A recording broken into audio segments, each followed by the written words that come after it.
Yo, what's popping? Today I'm looking at the Dallas Fuel after their kickoff clash and into the midseason madness. If you're interested in how I thought their qualifiers went, it'll be in the video above. And like this video if you liked it, subscribe for more daily Overwatch League content, and comment down below how you think Dallas are going to do. So Dallas entering the tournament, second seed, 5-1 with a +10 map differential. In the winners round one, they roll Toronto 3-0. Well, it's not a roll. They do have two close maps, but they're just the better team. In winners round two, they get kind of sauced by the Gladiators and lose 3-1. Then they head down to losers and beat the Mayhem 3-1. Then they beat Shock 3-0. And then in the losers finals, they beat Atlanta 3-1. And in the grand finals, they get rolled. They get flattened by the Gladiators 4-0. So they doubled the amount of games played. They've played more games than any other team. So, I mean, that's cool, I guess.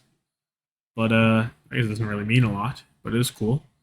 So, Dallas, right? So why could they not beat the Gladiators, right? The Gladiators just knew how to beat Dallas, right? They knew how to be flexible around what Dallas was going to play, a very inflexible play style, focusing entirely on their Zarya composition. And really, they just found out how to beat them. They acted on it, and they won. And Dallas didn't have an answer because they only knew one thing. This roster, Hanbin, Fearless are your tanks. Your DPS are Doha, Sparkle, Edison, and Gurio. And your supports are Fielder and Chio. So on the maps where they can't play the Zarya comp, they do play Fearless and Gurio most often on your Watch Puncher Brawlers, your Dorados. And it doesn't have a lot of success because Gurio not performing very well on the Widowmaker, and it's very hard to win on Watch Puncher Brawler if your Widowmaker is just not cutting it. Regardless how clean your dives are between Sparkle on the Tracer and Fearless on a Monkey, it's not going to be enough. And it wasn't. It hasn't been. So it sucks, but yeah. But they beat every other team with their Zarya comp. Glads were the only team that were able to identify and execute what was going on with Dallas. We saw Florida play some rush, still not enough. We saw Shock play some rush, not enough. Atlanta try to mirror, not enough. They go for the Doom, it doesn't work. You have to execute it very well to get the upper hand on Dallas. Even if their comp is supposed to win, Dallas are playing their Zarya comp so flawlessly that you have to play a very solid game yourself. It's not as easy as rock, paper, scissors. It's like rock, paper, scissors, but there is skill when you throw out rock. You can't just throw out a weak rock, you know? Other than that, they look great. If they just needed to be a little bit more flexible and flesh out their roster, not the roster, but flesh out their compositions a little bit more, maybe. Yeah, and a big weakness that Gladiators targeted was they were shutting down Edison on the Reaper. He's been fantastic on the Reaper this entire time until they met the Gladiators. Then it didn't look as clean. And I don't think it's on the fault of Edison. I just think it's what they were doing moving forward. The Gladiators just knew how to beat it. It's not really Edison's fault that what he's been doing the whole time got rolled. So looking at their schedule, they play Shock Atlanta right off the bat this week.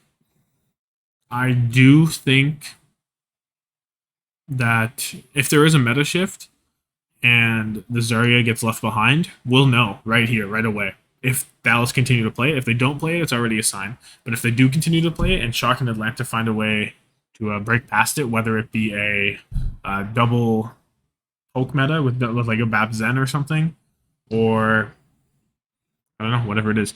But I know people like forget, I guess, basically that Fearless has good.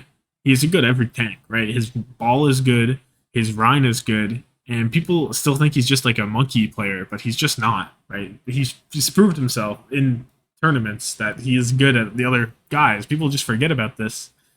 Not sure why or how, but they do. And so no matter what the meta swap is, Dallas have the tools to overcome it, unless it's like a hard Widow meta. I would be a little concerned for them moving forward. I don't know. But so yeah, Shock Rain should give us a good idea of where they're at right off the bat. And Florida and Vancouver. Florida did have some fight whenever they met in the losers bracket, but I trust Dallas at that point. It's a week in. I do like Dallas more to adapt faster and better. And then they play Vancouver, which should just be a wash. And then they play New York in week 9, should also be a wash. And then they play London. Now, if they're still on their Zarya and London's still on their rush, I would have loved to see how Dallas did.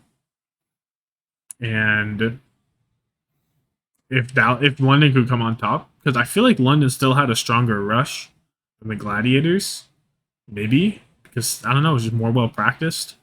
But I don't know. I would have liked to see it. I doubt we'll see Dallas on the Zarya. Maybe we will, but I feel like at this point, the meta will have shifted around enough that these two teams will not be the same two teams that were in stage 1. But that's going to be it for me. Have yourself a good one, and thank you for supporting the content. Deuces.